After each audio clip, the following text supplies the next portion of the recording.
What is up, everybody? Nazir here, back with. Hold on. There it is. What's up, everybody? Nazir here. I'm back with my first ever summer podcast. We're doing NBA talk today, guys. I'm so excited to do this. I've been waiting a long time to really get this back on the road. And with all that's been going on in the NBA, there's a lot to talk about. You see, I'm a Milwaukee man, and we just signed our new head coach, Adrian Griffin. I had never heard about him. I didn't know if he was Bobby Portis' uncle. He looks a lot like Bobby. I thought it was somebody from Bobby's family that they gave a surname. He might have needed a job, and Milwaukee threw it at him because I'd never heard of the guy. But I did my research on him. He has 15 years of coaching experience, so that's nice. That's good to see. Because like I said, I didn't think he was prone to the game of basketball. The last 5 years he spent as an assistant coach in Toronto. So, I think alongside Nick Nurse was a head coach of Toronto, if I'm not wrong. And so I guess, hey, we got something. Toronto 2019 championship team. So, hey, he has that championship mentality that's needed. Because, hey, Milwaukee, we're a championship team, right? We got a ring not too long ago, right? And we're trying to get it, and we're trying to get it again. So I hope that he can bring that same energy to us that Budenholzer was bringing. I like to say, as much trash as I talked on Mike Budenholzer, I want to say from the bottom of my heart, Mike, you were appreciated, you are well respected, and hey, I feel as though you're still needed as a coach, right? Because I feel like a coach can only coach, right? He can't get the guys out on the floor and make them do what they need to do. Hey, he can pull you to the side though. And he can do a lot more than Doc. Doc used to just make faces, be on the sideline like he's fucking emoting or some shit. It didn't make any sense. But so hopefully with this new guy, he looks a lot like Bobby Portis, so maybe he can connect with the defensive players, get our defense up, because you see how we got obliterated by Miami. We got Miami. Speaking of Miami, I don't know, man. Miami. I said they win game 2, they might win the whole series. But what they need to do, and as I said they need to take both of the games at home. And sadly, I missed the game that was a couple days ago. I go and I look, and Miami did not take the first game at home. Denver took that game, and Denver took that game in such a crazy way. Devin Booker and Jokic both having a 30-point triple-double. No, this isn't 2K. No, this isn't my GM. That's not my GM stats for my 2K23. That's that's the actual game. So when stuff like that is happening, as a coach, as Erik Spoelstra, what the fuck do you do? For lack of better language, because I don't know what to say. What do you do? You see how I'm pretty sure game 2, Spoelstra had a light bulb moment, and he said, you know what? We're not going to guard the shot anymore. We're not going to guard Jokic's shot, because Jokic isn't a shooter. Jokic is a drop to the paint, long range, pass out, and the passes always connect. So instead of guarding that shot, hey, guard that pass. We can kind of read who's going to pass. Hey, guard that pass, guard that arm, Watch those feet. Watch the, things like that. Watch where he's about to get out the pocket, right, and angle it over his head, because he gets down in the paint. He might drop a, the one thing about Jokic, man, he'll be in that paint for a minute. He takes about 6-7 dribbles, get in that paint. He's dribbling until he feels the right one. Get it over their head, and now you got Brown, sorry ad nigga, just a despicable ad nigga, whole ad nigga, taking a 3. One of the niggas who, or I believe he shouldn't even be in the league. If I'm being honest, I feel like Denver has a lot of ignorant players. KCP should not still be in the NBA. I don't know why he's still in the NBA. I was watching, I think it was game 1 I was watching, and for some reason they gave KCP his own soundbite and interview, I think. If I'm not mistaken. And I was wondering, well, why is KCP getting a soundbite where we're coming back from a ad break and they're showing audio breakdown of KCP. My nigga, what has KCP done to deserve this? You know, I don't want to say his full name. I don't want to say his full name because I don't think he deserves for niggas to say his full name after what the stunts he pulled in Los Angeles. Okay. If he gets a ring, that needs to be given to LeBron. How about that? If Contavious Caldwell Pope gets a NBA championship ring, it needs to be given to LeBron. That's how I feel. And speaking of rings, I know Pat Bev and Russ are in the dumps, you know, because apparently if LA would have won, they would have got a ring. You know, LA got swept 4-0. Let's talk about it. LA got swept 4-0. Why? My opinion, why did LA get swept 4-0? Team. Miami has proven more than anybody, more than any team, that when it comes to winning basketball, it's a team sport. 4 undrafted players make up for about 40-some% of their shots, of their points when they're hot. You know?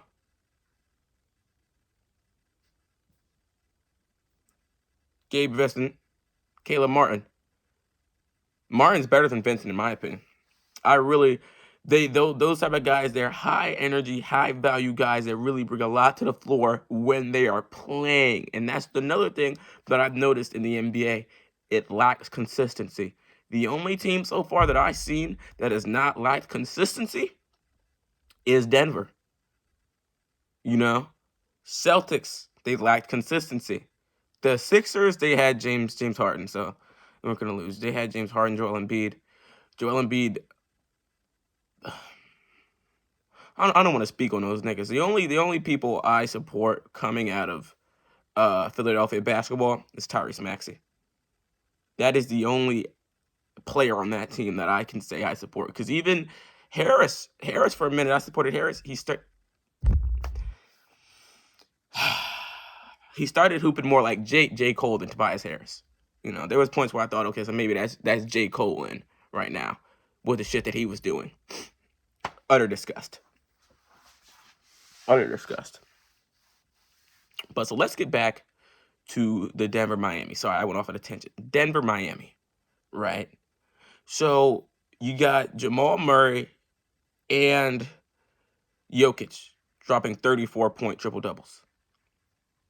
And so as a coach, as Eric Spoelstra, he has to come back game 4 and think, well, how the hell do I now have to worry about Jokic and Murray at the height disadvantage that we already have? You go and you watch go watch game 4. You know, the Heat are small. Jimmy Butler, probably 6'4". Kyle Lowry, probably 6'4". Their tallest nigga is it goes Bam, nigga, Cody Zeller, my nigga, then who's that one nigga that was an animated guy? Duncanson? Robert Duncanson? You know who I'm talking about. The guy that he got a shot off over Bam and he flexed and there was no muscles there. He kind of just flabs. Robert Duncanson. I don't know, nigga. But yeah, he's like 6'7". That's probably their 3 tallest guys, and maybe you can put Kevin Love up there, even though he's 40. You know, but Miami, there's a big height disparity when it comes to Denver. Denver's a taller team. You know, they got a lot of taller guys. You know, Kevin Porter Jr., you know, Aaron Gordon, you know, Jokic, you know, they're starting off the gate a lot taller. And on top of that, they're more consistent. Their shooters always are gonna shoot. Their shooters are always gonna be there. There might be nights where Porter Jr. is having a bad night, or maybe Murray doesn't start to the fourth quarter. But either way, you know, Murray, for instance, like Murray, he might not start to the fourth quarter, but nigga, he'll kill you in the fourth quarter. You know, he's gonna get up those shots, whether it's in the first 3 dead in the fourth, or dead in the first 3 coming out in the fourth. You know, so for Miami, they have a lot to go over. You know, they have a lot to face when it comes to these teams. and I really want to see how they break down defensively, or build up rather defensively against Denver. You know, because hey, I'll put it like this. I'll put it like this. Miami put up more than a fight than LA did. Why is that? LeBron James only had LeBron James.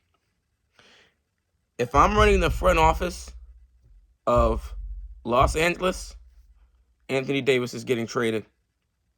Right? Anthony Davis is first to go. D'Lo's going. D'Lo has to go somewhere else. Niggas go back to Minnesota. Right? I don't want him. I'm not taking Kyrie Irving. Right? I'm not taking Kyrie Irving. I'm not taking an age Chris Paul. Right? I'm taking Damian Lillard, goddammit. Give me Damian Lillard. I will give you niggas AD and D'Angelo Russell. Just give me Damian Lillard. All I want. You give me LeBron, Damian Lillard, Rui Hachimura, Austin Reeves, you know, Vanderbilt. You got to keep the young guys. Don't trade off, because what they're going to do, they're going to trade off all their young guys, and they're going to have another Russell Westbrook situation where you try to invest all into one single superstar instead of building up a bunch of younger superstars. NBA, and it's because LA is one of those big franchise, big money type of teams where they're trying to attract fans. You know, they're trying to, well, if I put this name on the back of the jersey, which one's going to sell more?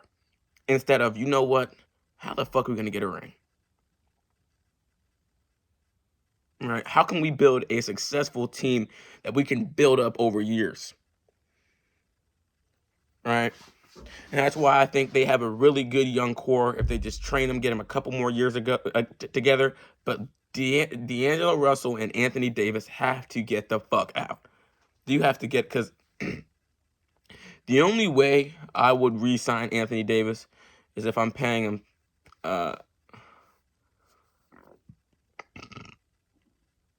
I get that nigga $13 million a year. Give him 4 more years, $13 million each year. He's not getting max anything. You don't deserve a max contract. If you can play consistent through this next season, then the season after, I don't know how NBA contracts work, but the season after, we can look into signing you to something more prolific. Right? When you can show me, okay, you can go out on the court. You can perform night in and night out. You're not going to get injured. You're not going to fall softly on the ground, hold your arm, and then end off in a wheelchair. Acting like you just, nigga, you didn't hit your head. Why are you getting rolled out of the stadium if you didn't hit your head? Right? So it's little shit like that makes niggas not want to pay you the full band for band. Right? So if you're watching this, AD, and you can hear what I'm saying, hey, next season, just play, man. Hey, just play basketball. Talking about just play basketball. Ja Morant.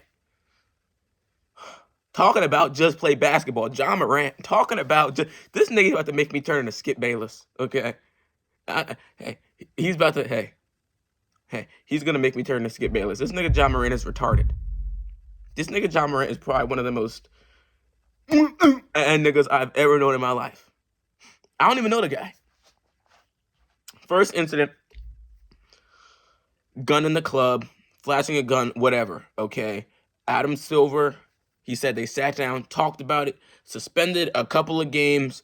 Nike still had their trust in him. Powerade still had their trust in him. All of his endorsements still had their trust in him. They didn't downgrade him. Actually, during the playoffs, there was a really dope Ja Morant ad for Nike that I was constantly seeing in between the game. It was a really nice ad.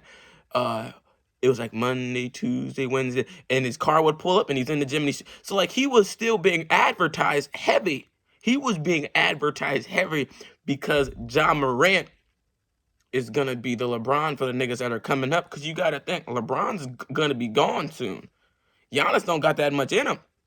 anymore. When you're looking at 5 to 10 year span for the younger generation of viewership of viewers that are going to be coming up.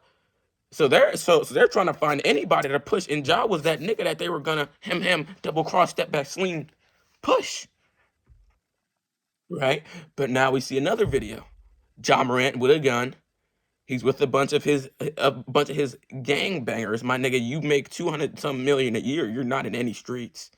I promise you that. You make 200 million. You're not in any streets. Okay. When you pull up to your gated community, you have to buzz in a code, and then a guy comes, he checks your car, he makes sure it's you, and you get let in. Right? You're not about. You can play as much as a young boy, and as far as I'm concerned, young boy hasn't been in the street since AI Young Boy 2. As far as I'm concerned, so any of that new gothic shit, nigga, I don't. That's pushing you farther away from the streets rather than pulling you in. But soon you're gonna be on the streets, you and your daughter and your pop. You guys live next to each other in a big mansion. Soon you're gonna be living together, unity as a family. If you keep all this damn playing, my nigga. Like I was saying, second video, he's in a beautiful car, nice blue leather, four nigga deep. They're listening to NBA Young Boy. Fucking geeks.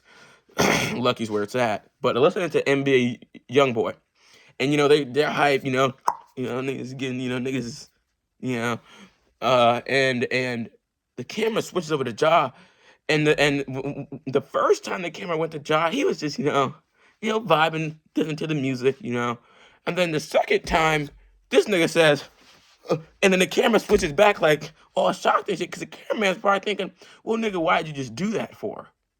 Ja out of nowhere, the camera comes back to this nigga Ja, and all you see is this nigga Ja with a firearm talking about waving it around. And I'm wondering, right? I'm wondering. I really am. You're in the NBA. You make over $100 million. You have an endorsement from Powerade. You are signed to Nike. You have a shoe deal. They dropped Kyrie, picked you up.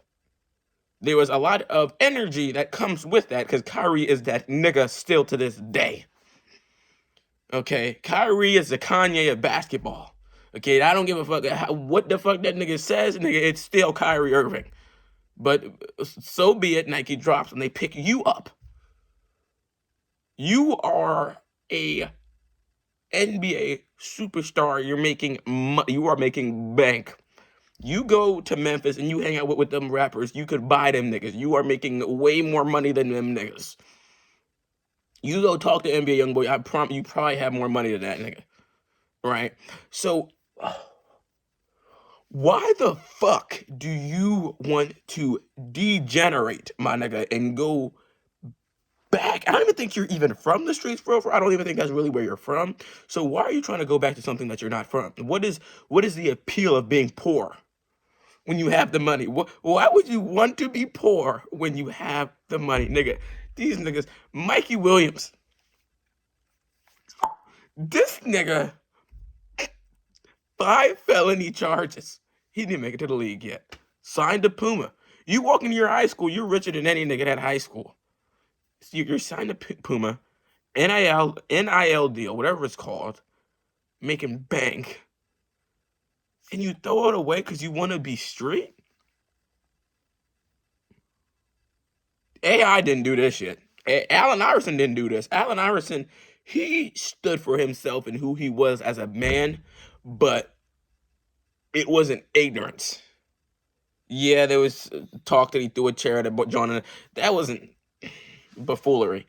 Nigga, he stood for himself, and that's who he was. He was being himself to the fullest extent under David Stern, who wouldn't have went for any of this shit. David Stern would not have went for any of the tomfoolery that is going on with Julius Morant.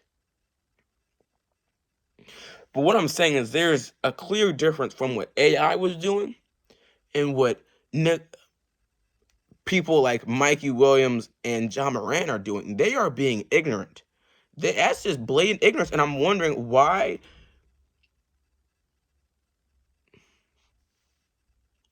Why would you want to publicly act this way knowing the effects you have on the younger kids in the community? Because they're trying, I'll go back to what I was saying before. They are trying to brand him, in my opinion, as the next LeBron Giannis type player. He's nowhere near them niggas. I'm saying it from a sales point of view.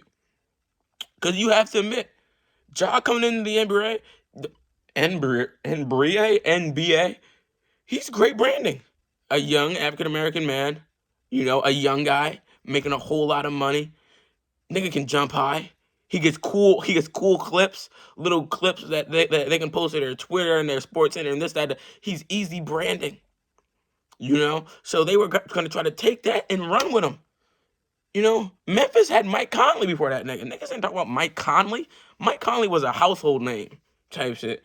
He's some nigga, oh, did you see that Mike Conley play last night? That was sure fantastic, ass nigga. It wasn't anything that John Morant's bringing that energy to it.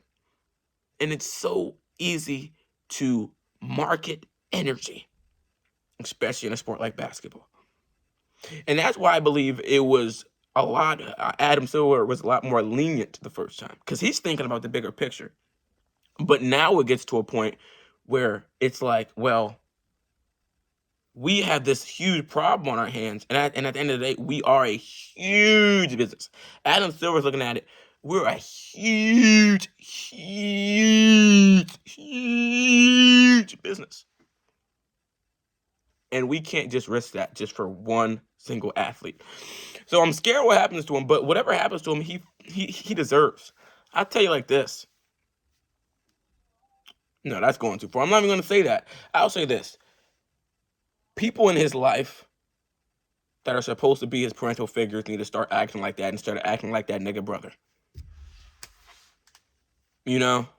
Somebody needs to sit him down and be like, Ja, this is not the way you should be doing this. This is not how you should be acting. You are risking your whole everything. Yeah. Adrian Griffin. Who is that nigga? Sometimes I'll be sleeping at night and I think, who the fuck? Adrian nigga. Why can't I get that name out of my head? Wait, it's our new head coach. I really hope he can bring the same energy that Mike Budenholzer brought. I really hope they can bring that same type of or build that same sort of environment with the team.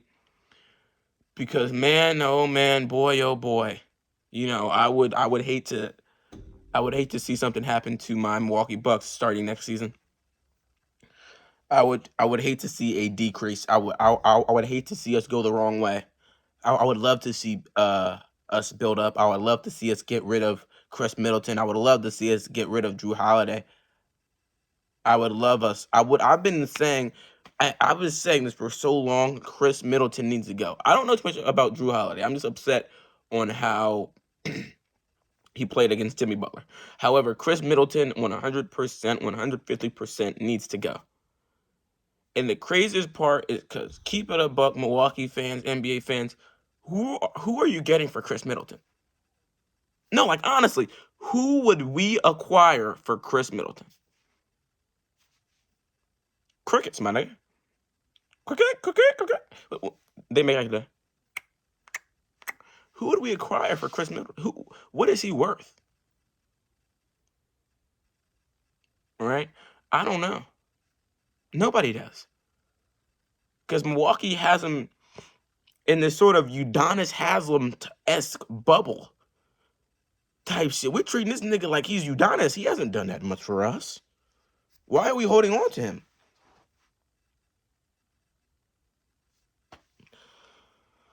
That was the first ever edition of NBA Talk. I hope you guys loved it as much as I did. Yeah, I'm gonna try to get one of these every day out. There's a game tonight at 8:30, so I'll make sure to be making one of these tomorrow. I'm gonna catch all you guys on the flip side.